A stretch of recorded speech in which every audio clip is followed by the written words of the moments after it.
नमस्कार भैया, राम राम। हम हैं आशुतोष और आप देख रहे हैं बुंदेली वार्ता।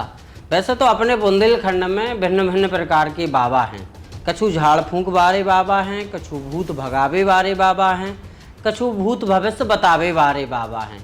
और इन बावन के चक्कर में कभू कभू इतना नुकसान हो जात कि लोग अपनी जान खो देते हैं। लोगन के परिजन अपने प्रियजन को खो देते हैं, कैसे उनकी जान चली जाती। वे बाबा बैरागियन के चक्कर में फंस जाते हैं, तांत्रिक विद्यन में फंस जाते हैं, झाड़ फूंक के चक्कर में फंस जाते हैं। अपने बुंदेलखंड में तो इन बावन की अलग ही एक कैटेगरी है। अगर अब ख़ास तौर पे मध्य प्रदेश बुंदेलखंड की बात करें तो इतने तो अगर आप नज़र डालो तो हर जिला में आपको एक न एक कोनू बाबा मिल जाए, ऐसा बाबा मिल जाए कि जो भूत भगात भी है, भूत भविष्य बतात भी है। लेकिन अब की बार जो कछु भाव उसे एक महिला की मौत हो गई। बाबा के चक्कर में आके, बावन की बातन में फंस के एक महिला ने अपनी जान दे दी है। महिला ने अपनी जीवन लीला समाप्त कर ली है।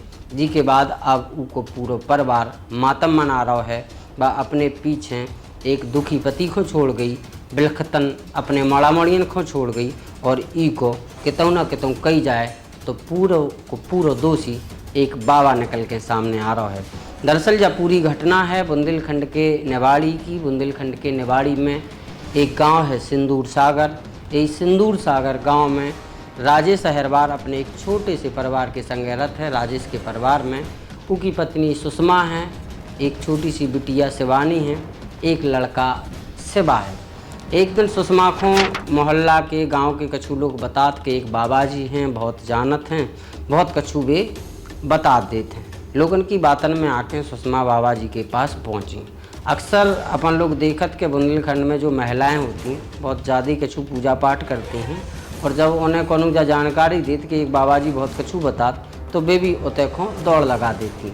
ऐसे ही कछु सुषमा ने करो, गलती सुषमा की नहीं है, कैसे बुंदेलखंड की महिलाओं को जो ट्रेंड ही है।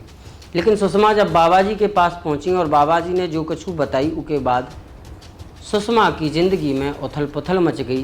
सुषमा की ज़िंदगी बदल गई और सुषमा बदल गई। बाबा ने बताई कि उनके पति राजेश और उनके मोड़ा शिवा पे मौत को साया मड़ा रहा।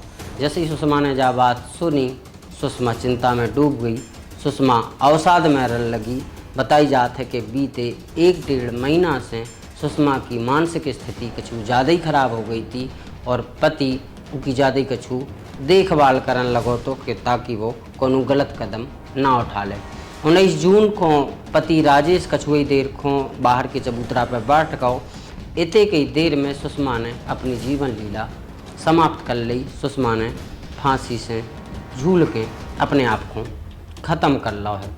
राजेश को दावा है कि जौन बाबा है जिन्हें जब बात बताई थी एक के बाद से लगातार सुषमा की स्थिति खराब हो गई थी, मानसिक स्थिति उनकी खराब हो गई थी और जी के बाद सुषमा की जीवनचर्या में बहुत सारो बदलाव आ गया। तो कौन भी महिला को अगर बताई जाए कि उनके पति और उनके इकलौती मोड़ा पे मौत को साया मड़ रहा है तो जाहिर सी बात है उनकी हालत ऐसे ही हो जाए। सुषमा के संगे भी ऐसे ही भाव और जब बाबा की बात बतावे के बाद भाव। इस दौरान एक और बात को खुलासा भाव है। राजेश ने एक और दावा करो है कि वो बाबा ने पूजा पाठ के नाम पे अपने आगे सुषमा से हर बार कछु न कछु रुपया लगातार लेत रह। तो लगातार 1 साल से सुषमा उनको पूजा पाठ के नाम पे पैसा दे रही थी। अब कितनी सच्चाई है जा बात में, कितनी नहीं है, लेकिन एक बात तो तय है कि महिलाएं अक्सर ऐसे बावन के झांसे में आ जाती।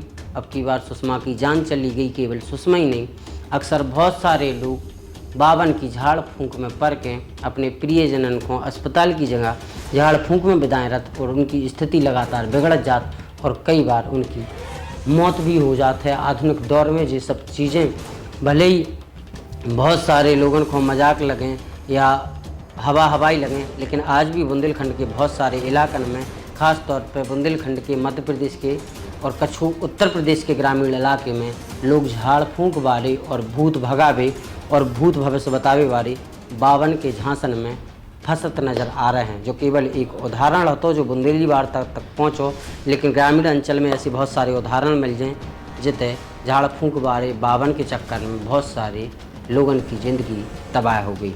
ये खबर को लेके आपको का कछु कहबो है, आपको का कछु सोचबो है इन बावन के चक्कर में, आप कमेंट बॉक्स में नीचे ज़रूर बताइए। ये रिपोर्ट को देखने के लाने बहुत बहुत धन्यवाद। और बुंदेलखंड की ऐसी तमाम स्टोरी, ऐसी तमाम खबरें और सूचनाएं जानने के लाने जुड़े रहो बुंदेली वार्ता से। बहुत बहुत धन्यवाद।